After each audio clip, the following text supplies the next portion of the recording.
Good morning. Today I'm going to show you how to make a super simple and delicious breakfast toast, fried egg, and ham sandwich. It only takes 3 minutes to make. Crispy on the outside and tender on the inside. It's perfect with a glass of milk or a cup of coffee to start your day right.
If you have a sandwich maker or an oven at home, you can simply assemble all the ingredients and toast them for 3–5 minutes, even easier.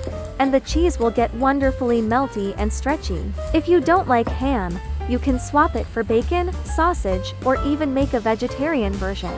The ingredients are super simple, so there's no need to go out of your way to buy anything special.